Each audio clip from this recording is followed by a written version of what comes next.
리투아니아인들의 강단 있는 국민성에 찬사를 보냅니다. 작은 나라이지만 국민성으로 예견컨대 결국은 유럽의 큰 국가가 될 거라 믿습니다. 한국인들과 함께 갑시다. 크기는 별로 중요하지 않다. 조그만 독거미가 자기보다 몇백 배나 큰 코끼리도 죽일 수 있다고 합니다. 세계은 모든 국가들이 리투아니아처럼 중국 위갑지를 인식해야만 지구에 평화가 올 것입니다. 리투아니아 화이팅입니다. 정의와 자존심을 지킬 것이냐? 배부른 돼지가 될 것이냐? 쉽지 않은 선택의 기로에서 힘들지만 멋진 결정을 내린 리투아니아, 이런 나라가 언젠가 기회가 오면 강국이 될 것입니다. 차례차례 도미노 파산을 앞둔 유럽에서 에너지 위기에 어떠한 대응을 하지 못하고 있습니다. 에너지 장관은 원전과 화력발전소 가동을 선언하며 어떻게든 에너지 확보에 열을 올리고 있는데요. 다급한 유럽 국가들 가운데서 유일하게 이러한 소동에 휘말리지 않는 국가가 있습니다. 놀랍게도 리투아니아가 에너지 위기에도 당당할 수 있는 이유가 대한민국의 도움 때문이라고 합니다. 한국의 도움이 없었다면 진작 나라가 망했을 거라고 말하는 리투아니아는 한국에게 무한한 신뢰를 보내는 국가가 되었다고 하는데요. 대체 한국과 유럽의 소국인 리투아니아 사이에서 무슨 일이 있었고 어떻게 리투아니아가 한국을 신뢰하게 된 것일까요? 지금부터 이와 관련한 내용을 자세하게 설명해 드리겠습니다. 이번 겨울은 유난히도 추운 겨울이 될 것. 로베르토 친골라니 이탈리아 생태 전환 부장관은 땀을 흘리며 앞으로의 미래를 예견했습니다. 그는 이탈리아가 끔찍한 겨울을 보낼 것이며 극단적인 한파가 일어나지 않고 무사히 겨울을 보낼 수 있게 신께 기도해야 한다는 말을 남겼죠. 신의 도움까지 바랄 정도로 이탈리아 에너지 상황이 좋지 않게 흘러간 것인데요. 이탈리아 내부에서는 장관의 무책임한 발언에 분노하는 한편 위기에 몰린 국민들은 일제히 거리로 뛰어나왔습니다. 정부는 무슨 수를 써서라도 에너지 문제를 해결해야 하며 그러지 않을 경우 정권 교체도 일어날 수 있다고 협박하는 등 시민들 사이에서 불만의 목소리가 터져나왔습니다. 비단 이탈리아만 이런 문제에 직면한 것은 아닙니다. 유럽 대륙 전체가 비슷한 에너지 공포에 시달리고 있는데요. 대부분의 유럽 국가가 싼 가격에 구입한 러시아 가스를 이용하지 못하게 되면서 발생한 문제였습니다. 러시아는 전쟁 초기만 하더라도 천연가스 공급을 계속해줄 것처럼 행동했지만 시간이 흐르고 전황이 좋지 않게 바뀌자 유럽으로 흐르는 천연가스 공급을 중단하고 이를 무기로 유럽 국가를 뒤흔들려고 했습니다. 값싼 러시아 천연가스에 의존하던 국가들은 한순간에 끊긴 천연가스에 당황하지 않을 수 없었죠. 천연가스가 없어도 다른 에너지로 대체 가능하다고 호언장담했으나 막상 뚜껑을 열어보니 천연가스 없이는 유럽은 반송장이나 다름없었죠. 다급해진 유럽은 미국의 도움을 요청했습니다. 미국 역시 우크라이나 러시아 전쟁에 앞서 유럽의 도움을 약속했기에 긴급 비축유를 푸는가 하면 석유 생산국들을 찾아가 증산을 요청했습니다. 바이든 대통령이 사우디아라비아를 방문한 것이 대표적이죠. 그러나 현실은 미국과 유럽 국가들 뜻대로 돌아가지 않았습니다. 오히려 러시아, 중국과 가까운 모습을 보이며 사우디아라비아는 차갑게 미국을 쫓아냈죠. 관계 재정립을 해야 한다는 성토가 나올 정도로 미국 입장에서는 뜻밖의 사건이었습니다. 그러나 에너지 생산 국가들 입장에선 이는 당연한 일이었죠. 생산을 줄이면 그만큼 이득을 보기에 생산을 늘려줄 이유가 없었던 것입니다. 사우디를 비롯한 중동 국가들은 기회를 잡았죠. 석유 합의체 기구인 오펙에서는 결국 증산이 아닌 감산 결정을 내리며 석유 통제에 나섰습니다. 어쩔 수 없이 유럽 국가들은 시민들을 상대로 에너지 절약과 전기 소모를 줄일 것을 요청하는 캠페인을 벌였습니다. 프랑스 역시 에펠탑에 사용되는 전기를 줄이는 데 합의하고 저녁 시간이 되면 불을 끄자는 이야기가 공공연하게 나왔죠. 그전에는 거들떠보지도 않았던 에탄올 수입을 고려, 브라질에서 생산된 에탄올을 비싼 값에 구입하는 등 에너지난은 유럽의 민낯을 고스란히 드러냈습니다. 그러나 모든 유럽 국가들이 이런 문제에 봉착한 것은 아니었죠. 유일하게 이러한 위기에서 벗어난 국가가 있습니다. 바로 리투아니아가 그 주인공인데요. 에너지 생산에 여유를 보이며 다른 국가를 원조할 정도로 러시아가 초래한 에너지 위기에서 당당한 모습을 보였습니다. 그런데 어떻게 소국인 리투아니아가 이런 일이 가능했을까요? 그 이유는 바로 대한민국 때문입니다. 에너지 독립이라고 해도 과언이 아닐 정도로 한국의 도움을 받은 리투아니아는 아주 오래전부터 제멋대로 행동하는 러시아 정부에 의존하는 에너지 공급에 불만을 품었습니다. 리투아니아는 원래 러시아 가스에 의존을 많이 했던 국가였죠. 러시아 에너지 기업 가즈프롬으로부터 비싼 값을 주고 천연가스를 구입했습니다. 리투아니아의 여성 대통령 그리바후 스타이한테 대통령은 이 문제를 해결하기 위해 방법을 찾던 중 한국이 에너지 문제를 푸는데 도움을 줄 수 있다는 사실을 알게 되었습니다. 바다 위 LNG 기지라 불리는 LNG FSRU 기술이 있으면 리투아니아가 안정적으로 에너지를 공급받을 수 있다는 것을 깨달은 것이죠. LNG FSRU는 해상에 떠 있으면서 LNG선이 운반해온 가스를 액체로 저장했다가 필요시 재기화해 육상으로 공급할 수 있는 설비인데요. 바다 위에 떠 있는 설비라 육상에 건조된 설비에 비해 오염에 있어 위험이 덜하다는 장점을 가졌고 LNG선에서 받아온 가스를 특별한 이동 절차 없이 바로 저장할 수 있다는 차원에서 놀라운 설비였습니다. 리투아니아 주변 가스전에서 생산된 가스를 그대로 보관해 에너지 독립을 할 수 있는 중요한 도구였죠. 이 설비를 세계 최초로 만들어낸 곳은 현대중공업인데요. 한국의 뛰어난 기술력을 증명하는 이 설비는 2014년에 비로소 빛을 보게 되며 리투아니아의 에너지 독립을 이끌었습니다. 당시 리투아니아인들은 에너지 독립에 대한 염원이 강했고 신기술인 LNG FSRU에 대한 기대가 남달랐습니다. 그리바후 스타이한테 대통령이 직접 명명식에 참석할 정도였는데요.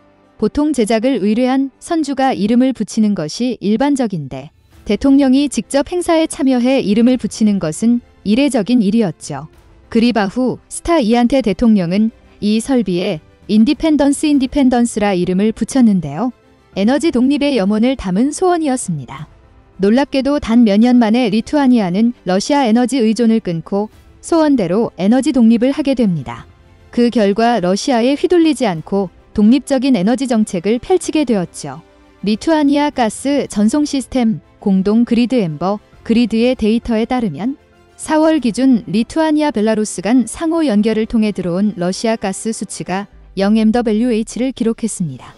다이니우스 크라 이비스 리투아니아 에너지부 장관은 리투아니아 에너지 독립 역사의 전환점이라고 선언하며 EU 국가들 가운데 최초로 에너지 독립을 쟁취한 국가라고 밝혔죠. 한국의 은혜를 잊지 않는다고 말한 그는 한국의 도움이 필요한 곳이라면 리투아니아가 발벗고 나서겠다며 한국에게 무한한 신뢰를 보냈습니다. 리투아니아 주민들도 한국이 일으킨 기적에 감탄 한국의 일을 자신들의 일이라고 생각하게 되었습니다. 이후 인디펜던스 호를 한국 리투아니아의 우정 표시라고 여기며 한국 기업들은 인디펜던스 호 덕분에 엄청난 혜택을 입게 되었습니다. 한국과 방산 협력은 물론이고 바이오 분야에서도 협력을 약속하는 등 리투아니아는 한국에게 유리한 조건으로 계약을 체결하는 것에 주저하지 않게 되었죠. 반면 한국과는 다르게 어떠한 일에도 협력을 거부하는 등 리투아니아가 유달리 적대감을 드러내는 국가가 있는데요. 바로 중국입니다. 리투아니아가 중국과 척을 지면서 대립하게 된 이유는 리투아니아 수도 빌뉴스에 대만 대표부를 설립하겠다고 나서면서 시작되었습니다. 하나의 중국을 주장하는 중국 입장에서는 대만 대표부 인정은 받아들일 수 없는 일이었죠. 중국은 베이징 주재 리투아니아 대사는 당장 철수하라는 엄포를 놓으며 리투아니아를 위협했습니다. 그러나 리투아니아는 중국의 엄포에도 아랑곳하지 않고 대만 대표부를 정식 출범하는 것은 물론 대만을 당당하게 드러낸 것입니다. 중국과의 관계를 고려한 다른 국가에서는 타이베이 대표부라는 명칭을 사용 중국의 심기를 건드리지 않으려고 하지만 리투아니아는 당당하게 중국 눈치를 보지 않고 대만이라고 건 것이죠. 심지어 리투아니아 국회의원들은 발트 국가들과 함께 차이잉원 대만 총통을 만나기로 약속. 실제로 대만으로 넘어가는 모습을 당당하게 보인 것입니다. 중국은 즉각 리투아니아산 소고기 수입을 보류하는 결정을 내렸고 리투아니아의 주요 수출품을 거부하는 모습을 보이는 등 당장 이 실력 행사에 나섰습니다. 그러나 리투아니아는 이런 중국의 태도에도 의연했습니다. 미국과의 공조에 힘을 쏟는 한편 한국에게 손을 내밀며 독재 국가와 거리를 두는 모습을 보였습니다. 공교롭게도 러시아와 중국 등 반민주주의 국가를 상대로 더욱 강력한 모습을 보이며 리투아니아는 민주주의 국가라는 자존심을 지키며 당당한 외교를 펼치고 있습니다. 그런 그들이 감사의 인사를 표현하는 국가가 한국인 것이죠. 한국에게 받은 은혜를 잊지 않고 해마다 감사의 인사를 보내는 리투아니아의 태도에 박수를 보내며 한국과 리투아니아가 앞으로도 강력한 동맹 관계를 유지하길 기원해 보겠습니다. 지난 3월 러시아 정부는 우크라이나를 침공한 자국의 행동을 규탄하거나 경제적 제재를 가한 국가들에 대한 적반하장격 비우호국과 선정정부령을 전격으로 발표한 바 있는데요. 이는 러시아의 우크라이나 침공 직후 미국을 중심으로 한 서방 사회가 러시아의 주요 은행들을 스위프트 결제망에서 퇴출하기로 결정한 데 이은 보복 조치였죠. 문제는 그간 러시아와 상당히 우호적인 관계를 맺어왔던 우리나라 역시 러시아의 비우호국가 목록에 포함되었다는 것이었는데요. 실제로 이후 러시아는 지금까지 이들 비우호 국가들에 대한 루블화 결제를 강제한다거나 러시아에서 사업을 철수하고 되돌아간 기업들의 지분과 자산을 강제로 몰수하겠다는 엄포를 하며 우크라이나 침공을 비판한 이들에 대한 막무가내식 경제 제재를 가하는 상황입니다. 특히 앞선 미국의 제재에 가장 적극적으로 동참해왔던 일본은 현재 사할린 이 프로젝트에서 사실상 모든 지분을 러시아에 몰수당하기 직전인 최악의 상황을 맞이하고 있는데요. 이에 현재 일본의 주요 언론들에선 아무런 대비책조차 없이 그저 미국을 따라 러시아 제재의 최전선에 나섰던 자국 정부를 향해 이례적일 정도로 엄청난 비판을 연일 쏟아내고 있습니다. 그도 그럴 수밖에 없는 이유는 2021년 기준 사할린 이 프로젝트에서 생산되는 LNG의 무려 60%가량이 일본으로 수출되고 있었을 정도로 일본은 러시아의 LNG 의존도가 매우 높았기 때문이었습니다. 심지어 최근 일본은 때 이른 폭염으로 인해 극심한 전력난을 호소하고 있는 상황에서 사할린 이 공급마저 중단된다면 그렇지 않아도 전력 민영화라는 폐해로 인해 이미 엄청난 전기료 폭등의 여파를 경험하고 있는 일본에선 향후 지금보다도 훨씬 더 최악의 사태에 직면하게 될 가능성이 높아진 것이죠. 실제로 지난 3일 일본 최대 해운사인 미쓰이 OSK의 하시모토 다케시 CEO는 CNN과 블룸버그 통신 등 다수의 주요 외신들을 통해 충격적인 작심 발언을 쏟아내 현재 일본 내에서 엄청난 화제가 되고 있는데요. 특히 그는 지금도 극심한 전력난으로 인해 정부가 다급히 일본 전역을 대상으로 한 무리한 절전을 강요하는 등이 극단적인 조처를 하고는 있지만 이는 어디까지나 임시 방편일 뿐 전력 사용이 최대치에 다다를 7에서 8월에는 결국 러시아의 LNG를 대체할 수단이 없어 고개를 숙여야 할 것이라고 덧붙였습니다. 게다가 이처럼 일본 정부를 향한 작심 발언을 쏟아내고 있는 것은 비단 하시모토 사장뿐만이 아닌 일본 경제를 떠받들고 있는 주요 경제계에서도 잇따른 비판이 속출하기 시작하자 상황이 심상치 않게 돌아가고 있음을 직감한 기시다 총리는 다급히 러시아 정부를 향해 취지의 발언을 하는 등 매우 굴욕스러운 상황이 펼쳐지고 있는 상황입니다. 그런데 이처럼 비우호국에 대해 매우 극단적인 조처를 내리며 거침없는 행보를 이어가던 러시아 정부가 최근 한국에게 보이는 잇따른 이례적 행보가 엄청난 주목을 받고 있습니다. 사건의 발단은 우크라이나와의 사태로 인해 러시아 시장에서 철수했던 삼성전자 스마트폰이 현재 일본은 러시아의 LNG를 계속해서 구매할 수밖에 없는 최악의 상황에 놓여 있다라는 지난 4일 시장조사업체 카운터포인트 리서치에 따르면 러시아 정부가 얼마 전 삼성 스마트폰의 병행 수입을 전격 허용한 사실이 최근 밝혀졌다고 보도했습니다. 매체는 우크라이나 사태 이전 러시아 스마트폰 시장 점유율은 삼성이 무려 40%가 넘어설 정도로 압도적인 1위를 유지해왔던 만큼 대체제를 찾기 어려웠던 것으로 보인다고 분석했는데요. 심지어 지난해 기준 애플의 러시아 시장 점유율이 13%로 3위에 불과했을 정도였으니 러시아에서 한국 핸드폰의 위상이 얼마만큼 대단한지 간접적으로 알 수 있는 대목이었습니다. 그러나 우크라이나와의 전쟁이 본격화한 지난 3월 삼성은 순차적으로 현지 시장에서 철수하기 시작했고 곧이어 이러한 빈틈을 노린 중국 업체들이 삼성이 빠진 러시아 스마트폰의 왕좌를 노리기 위해 매우 적극적인 움직임을 보여왔습니다. 실제로 이에 따라 지난 5에서 6월에는 삼성의 철수로 선택권이 완전히 사라져버리게 된 러시아 스마트폰 시장 신규 판매량의 약 3분의 2가량이 중국 핸드폰으로 대체되었다는 충격적인 보도가 나오기도 했는데요. 당시 중국 관영 매체들은 이러한 소식들을 대서특필하며 드디어 중국 스마트폰이 한국을 뛰어넘어 러시아 시장을 완벽하게 장악했다는 기사를 내보내기도 했죠. 하지만 오랜 시간 고품질 삼성 스마트폰에 길들어 있던 까다로운 러시아 소비층들은 어쩔 수 없이 싸구려 중국산 스마트폰을 사용할 수밖에 없게 된 비참한 현실 앞에 정부를 향한 극단적인 불만을 표출하기 시작했고, 이에 당혹감을 느낀 러시아 정부가 직접 지난 22일 병행 수입 관련 법안을 전격 통과시켜 중국을 대경 실색하게 만들고 있습니다.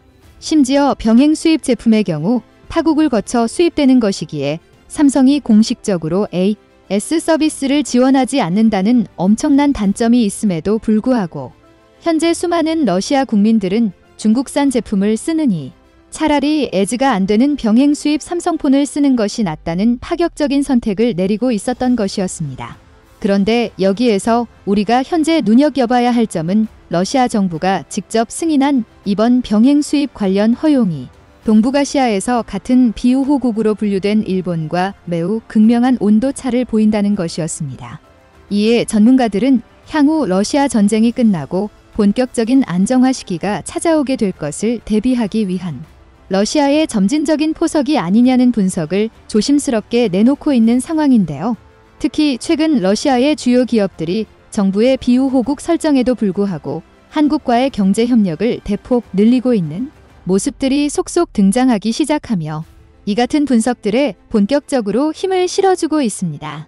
지난 4월 삼성중공업과 러시아와의 극적인 쇠빙 원유 운반선 대금 타협이 가장 결정적이라고 할 수 있었는데요. 당초 서방 측의 초고 강도 금융 제재로 인해 러시아가 대금을 제때 납부할 수 없을 것이란 전망이 매우 높았던 가운데 결국 쇠빙선 대금을 모두 지불한 것이었습니다. 업계에 따르면 삼성중공업은 러시아 국영선사 소브콘플로트가 발주한 아프라막스급 쇠빙 원유 운반선 2척을 인도했다고 밝혔는데요. 앞서 조선업계 안팎에서는 우크라이나를 침공한 러시아에 대한 서방 국가의 고강도 경제 제재가 본격화되면서 러시아를 상대로 10조 원에 달하는 물량을 보유한 국내 조선사들의 선박 인도에 매우 큰 차질을 빚을 수 있다는 우려가 제기되어 왔습니다. 실제로 당시 러시아는 한국을 비우호국가로 지정한 뒤 돌연 모든 대금 결제를 달러 대신 루블화로 결제하겠다는 배짱을 부리기도 했었는데요. 하지만 삼성중공업이 이에 끝까지 응하지 않자 당장 쇠빙선 보급이 시급한 러시아 측에서 삼성중공업과의 적극적인 타협을 본 것으로 전해졌습니다. 국내 조선사가 러시아 선주로부터 수주한 물량은 80억 5천만 달러 약 10조 5천억 원 수준인 것으로 알려졌는데요. 이 가운데 삼성중공업의 물량은 50억 달러로 국내 조선 3사 가운데 가장 최대 규모라고 할 수 있었습니다. 그도 그럴 수밖에 없었던 이유는 바로 지난 2019년 삼성중공업이 러시아 아틱 액화천연가스 이 프로젝트에 투입될 쇠빙 LNG 운반선의 기술 파트너로 선정됐기 때문인데요.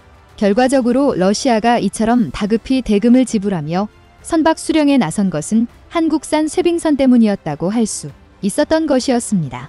심지어 당시 러시아의 외교관이 한국을 비밀리에 방문해 대금 지급에 관한 방법과 인계 방식에 대해서 정부와 논의한 사실이 밝혀지기도 했는데요.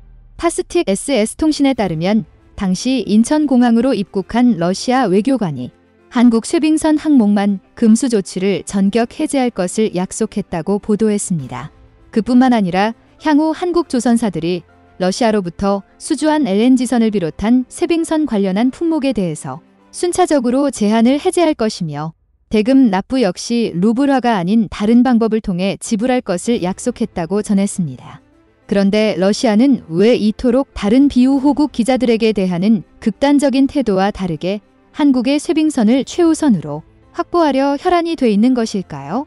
그 이유는 바로 러시아 정부가 수년 전부터 천문학적인 자금을 투자해 추진하고 있던 북극 프로젝트 때문이었습니다. 모두 아시다시피 러시아의 주요 수입원이자 국가 경쟁력이라고 할 수 있는 것은 막대한 천연가스와 석유입니다. 러시아가 서방 측의 초강경 경제 제재에도 현재 유럽과 일본을 향해 여전히 큰 소리를 칠 수 있는 이유 역시도 모두 천연가스의 존재 때문에 가능한 것이죠. 그러나 반대로 말해 만약 러시아의 천연가스가 고갈된다라면 러시아는 서방 측의 제재에 대응할 수 있는 수단이 전무하다고 할 수 있게 되는데요. 이를 위해 러시아는 과거부터 끊임없이 새로운 천연가스 지대를 탐색해 나가고 있었던 것이었습니다. 그러던 중 러시아는 북극 주변 지역 야말반도 인근과 기단반도 두 곳에서 막대한 양의 새로운 천연가스 지대를 발견하게 되는데요. 그러나 기쁜 마음에 막 삽을 퍼내려던 러시아는 이내 매우 큰 문제에 봉착하게 됩니다. 바로 이 지역이 유난히도 두꺼운 빙하지대가 끝도 없이 펼쳐져 있었던 곳이었기 때문이죠.